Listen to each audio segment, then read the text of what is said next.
Hey, I'm Decathlon Gamer. Welcome back to FM23 Newton Heath, episode 26.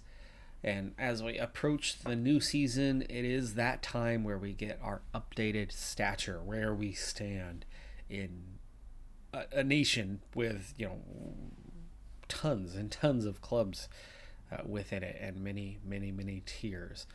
Now, of course, we started in the sixth tier, which realistically is the upper, quarter of all teams within the country. But we started with no reputation whatsoever as we were brand new. That climb after 3 years, now we've had a promotion finally, so we have our first promotion, and it has created a huge boost to our reputation. And in fact, where we stand now, as you can see, these clubs mean nothing. None of them are in that sixth tier.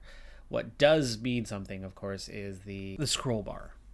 And where that scroll bar is, even last season, was still behind my face cam at the time that, we had it in the middle of the screen. Now, not only is it above the face cam, it's approaching 50% of the way up the list. It's not there yet, but I'd say it's more than 40%.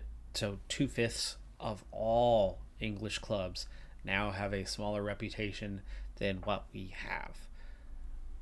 Realistically, that means the bottom tiers are behind us. But that means realistically, we're probably looking at the equivalent of an eighth tier reputation now. So we're still not going to suddenly have lots of new players that want to come and sign for us. However, as we've seen in the previous 3 seasons, there is something going for us. One, the division we play within. It has a reputation. So there's not just your reputation, there's the level you play in and the subsequent reputation of the level, because each have it. And regardless of your club, good or bad, there's going to be players that want to play at a certain level.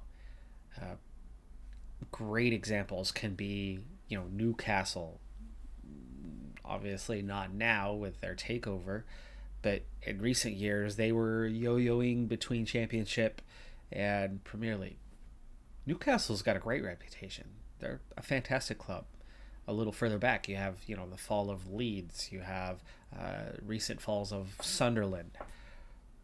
Big-time clubs with definite reputations. Not maybe, big six reputations, though Newcastle's certainly going to try to change the equation of that to a big seven. And sitting third in the Premier League right now means maybe they've already made it, but reputation-wise, that's going to still take at least a year or two for them to have it. But they had such a good reputation to begin with that it's not going to be that hard to see them joining the Big Seven, right? Leicester goes and wins a championship. Leicester goes and consistently finishes in the top 7 year after year. They still don't have Big Seven reputation, and nobody's going to be terribly surprised if suddenly they're 12th, 14th, 15th, and, staving off relegation. But here, right, the tier reputation, people wouldn't want to sign for Newcastle if they were only playing in the Championship, or Sunderland if they were down in League One, which, they're back up now, but level matters. And club reputation matters. Perfect reputation, low level, you're still not going to sign Messi. You might have the best reputation in the entire world, but you've got to be in a league that at least has a reputation. PSG is another great example. They're money bags.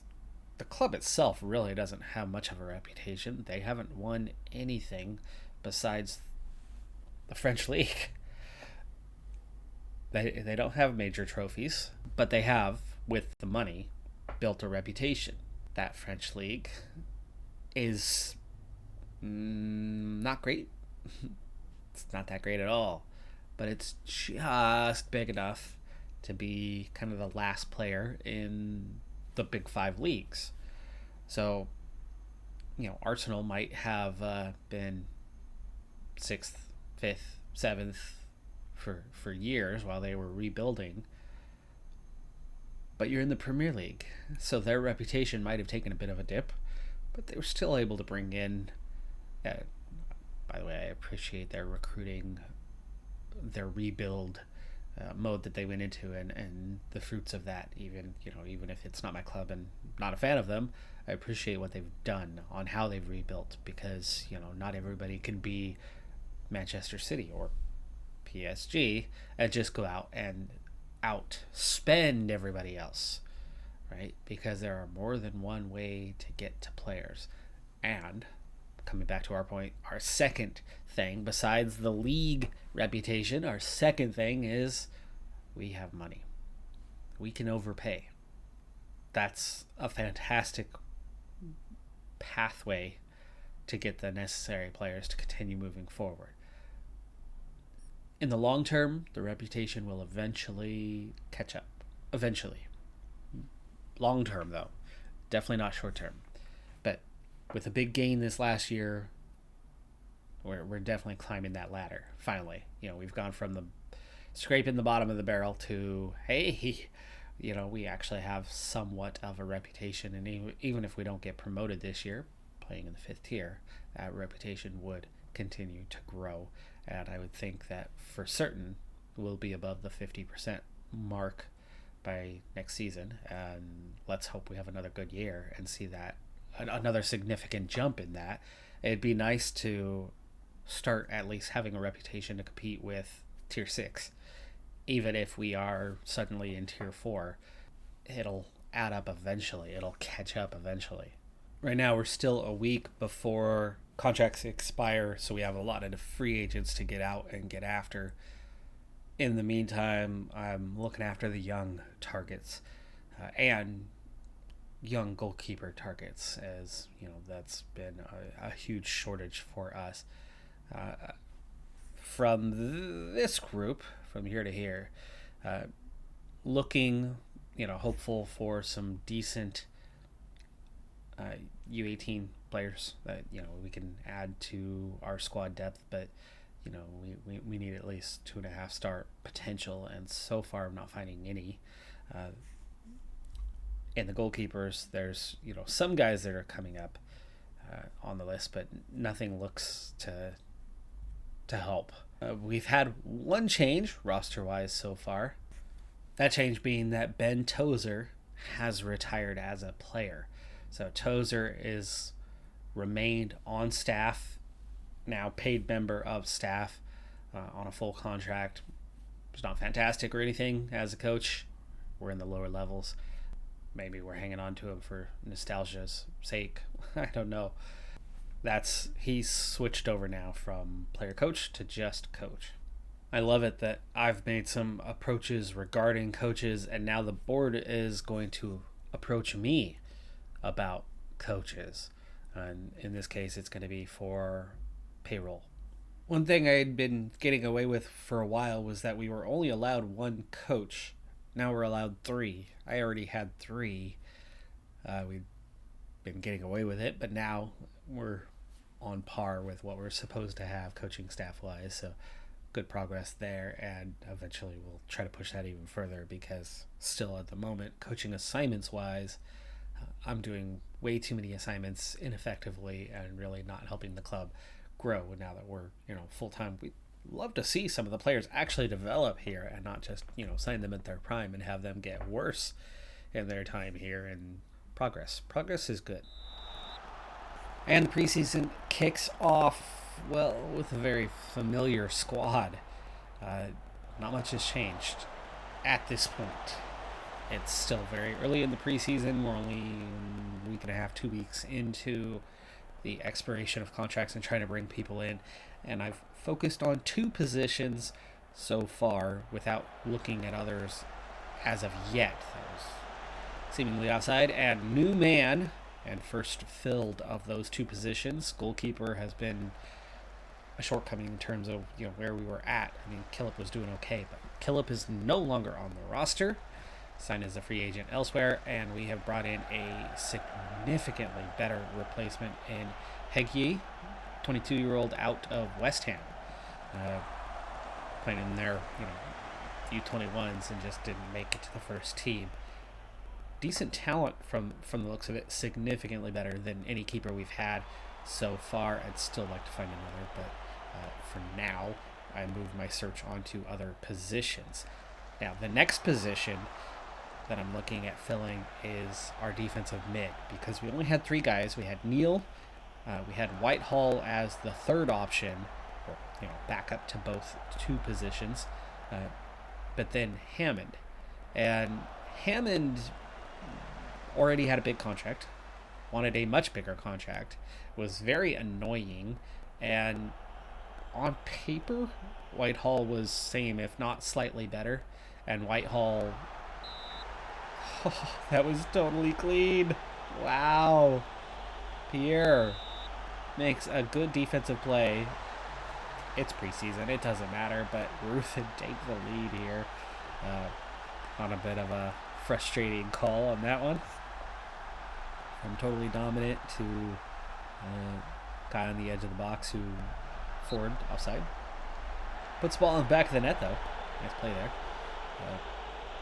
But yeah, so far the only change is that Heggie is in and Whitehall is taking over Hammond's spot for the time being, but I'd like Whitehall to still be kind of that backup option. So I've been desperately seeking a defensive mid.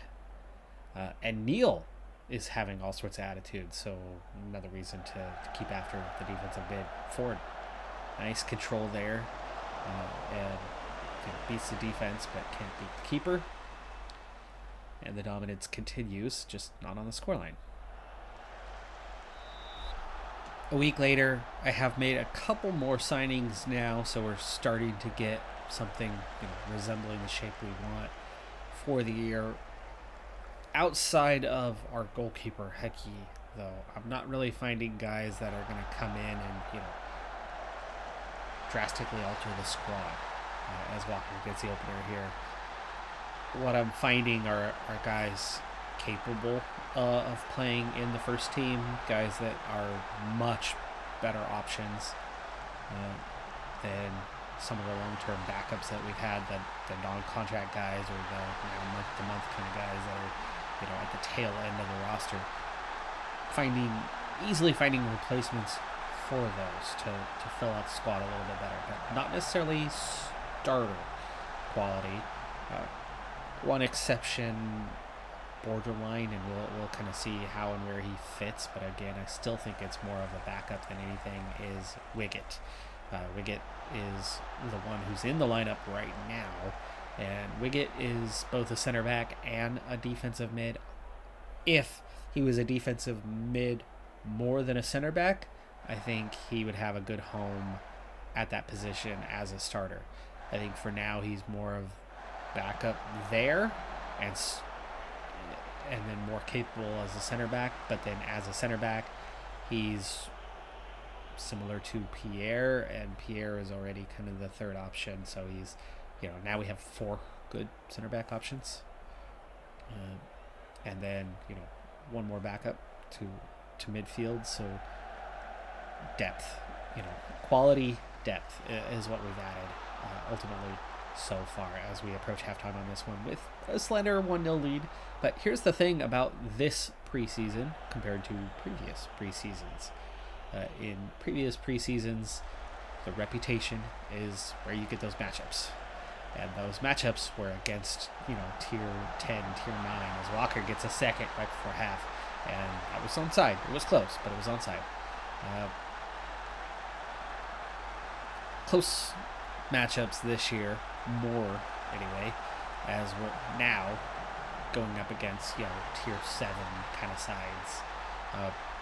We still have an advantage. We're still the better team, but closer matchups. Much closer matchups than what we were facing. So I venture to say that the opposition is a good 2 tiers above what we were facing in previous seasons, because we couldn't go out and find teams that matched, because friendlies are based on your reputation largely. Entering a new season, a number of things have changed, so let's check in on those and try and see what we can do with the board. In terms of our attributes as manager, things have improved. I mean, they're not good, but they've improved noticeably. Attacking, defending have both gone at least +1. I think attacking might have gone +2. I think they were both 4s. Tactical's up to a 5. Technical, mental are up to a 4. So now that we are training full-time professional, we're finally seeing these attributes come up. Working with youngsters might have been about a 14 before. Now it's a 16. Determination's gone +1. Player knowledge and youngster knowledge have gone up. Discipline, I think, has gone from a 4 to a 5. So yes, we're finally seeing some progress. It's still pretty pitiful, the ratings, but they're better.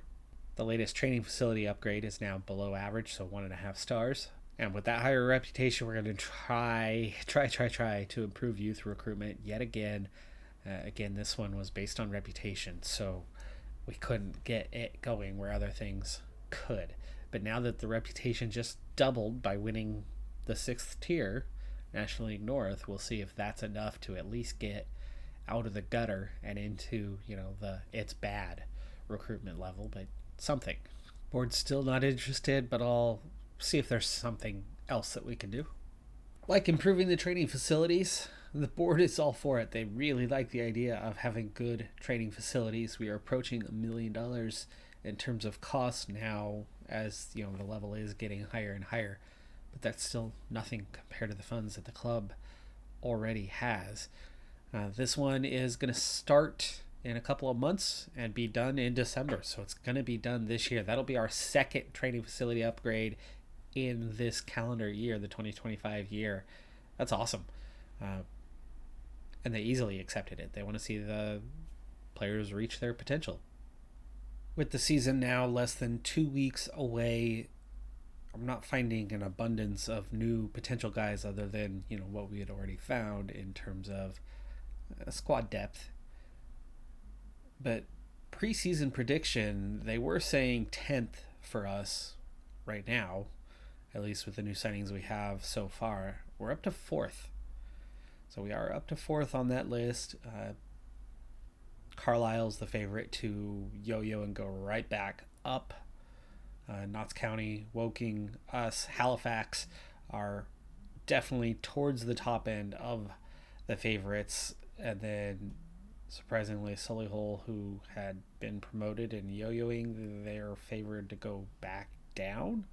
And the other promotion sides are just on the bottom edge, looking like they would likely go back down. But Dorking's the only team that looks to be pretty bad. Everybody else looks to be a fairly competitive squad, meaning this thing really could go any wide number of directions. But for the Media Dream 11, we've got nothing. None of our players make that list. And where do they stand in terms of where we're at? Who even are our top 2 guys right now? Lapalabai, who has progressed nicely over the last season, is in the upper end of the league, definitely. And then Shackford is the other top guy that we have. They're both in the top quarter of the league, so that is a good sign, especially when we don't have massive drop-off after those guys. Charlie Wilson is right up there, probably just behind them, and a number of other players. Looking at our squad as of right now, there's Wilson. There's Pike, who sadly just got injured today for just over a month, so we're going to be missing him. But Harrison Neal, Donasian, are up there, and then you have another handful of guys that are close to that level. The drop-off really is the players that were on the U19 or U18s last year and have aged out and come up. Some of those guys had 1 year left on their deal and will be gone. I'd signed them to 2 years. A few of the other guys are still decent prospects. We'll see if they pick it up. But really the bottom end of in the squad is now, Matty Lund and even Aaron Pierre, or 2.5 stars and above are guys that we have. But again, that's assistant manager only. I've signed a couple players kind of based on, oh, the assistant manager really likes them. For the most part, I really go through and make my own comparisons, my own decisions before signing players, and look for guys that do something. One player that I have signed that is strictly on potential is Oliver Wright.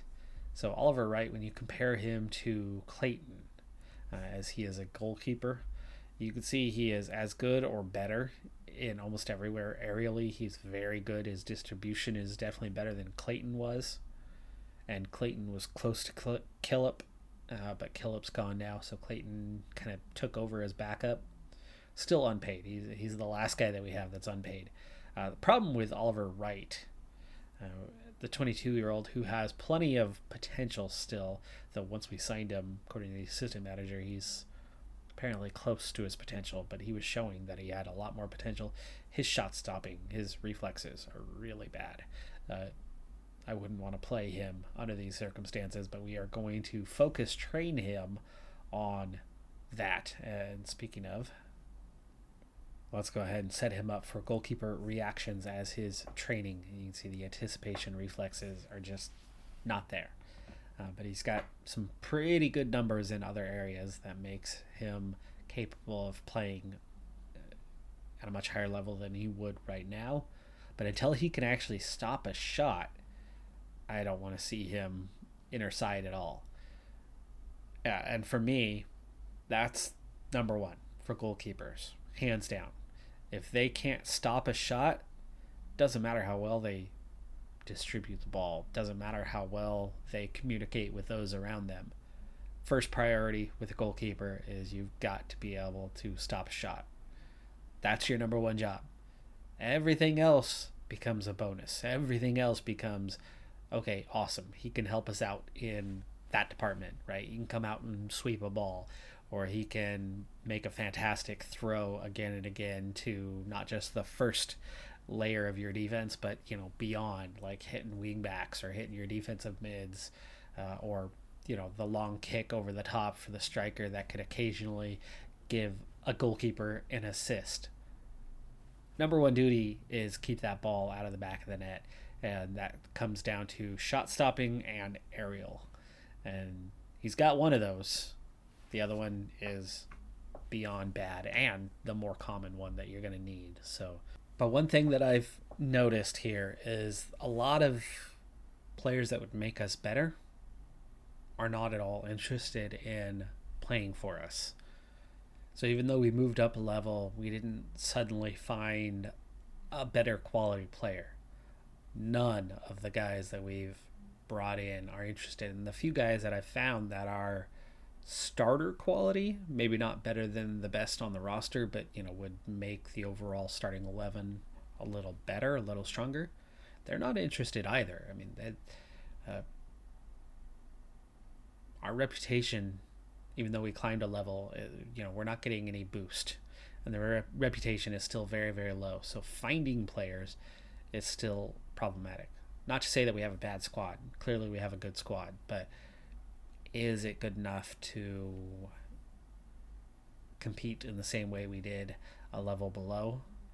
There's only 2 promotion spots. There's only 1 automatic promotion spot. I think we might be good enough to make the playoffs, but I think we might be back to where we were, not last season where we dominated the 6th tier, but the season before, where we made the playoffs but got knocked out fairly early. This might be a little transition year with that, but as we continue to grow, build the reputation, maybe as the season goes on, we'll still find some guys that we can bring in. One thing I haven't done at all yet, it's all been free transfers, all of it. We have money. I'm not afraid to spend a little bit, but that's a different place to be. I'm so used to doing everything by free transfer. There's not players that are out there that we're finding anyway that are interested in us that are good enough to actually make us better in the free transfers area. So looking in and purchasing players, we could easily overspend. It's just, are they willing to play for us? And finding the guys who are. this could be a good place to look. These are the best players in the league, so think about what sort of needs we might have and go after some of these guys potentially. As the season draws closer, just that 11 days away now, that is going to do it for this episode. I'm going to get through that last little chunk of time, and we're going to be kicking off the new season next time out. So we are very, very close. And like I said, I think what we're in for is playoff level, but not quite good enough to be, winning the level this season. But we should be comfortably in the league for the future, and clearly are still, going with a pretty rapid upward trajectory. But as long as that reputation remains well below the level we are actually at, I think signings could be, challenging for a while yet. Just getting the players. We have the money to go get them, but who? Somebody's going to be enticed by money. I think that's the thing. Eventually, we'll. But that's also committing money to having more scouts, committing money to just making things happen. Now, there are, for the first time, clubs that are actually willing to loan us players, because our reputation was so bad before that nobody wanted to play for us via loan. That's one area to look at, and I have looked at a little bit. There are some players, like there's 2 that I've tried to go after here this summer, but deals didn't work out. Either the club didn't want it, or the player themselves didn't want the deal to happen. So so far we've been unable to get loans, but I think, as we climb the ladder and build the reputation, we'll finally get there where loans are going to be another pathway, especially, if you take smaller clubs that don't have a ton of money but have young players that are at a higher level. We could pay their salaries, no problem, and that's a good pathway to start picking those up.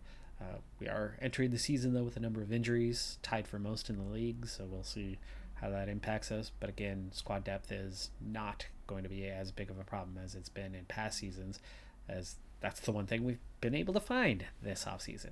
That does it for this one. I'm Decathlon Gamer. Like, comment, subscribe, and I'll see you next time. Have a good one. Be safe out there.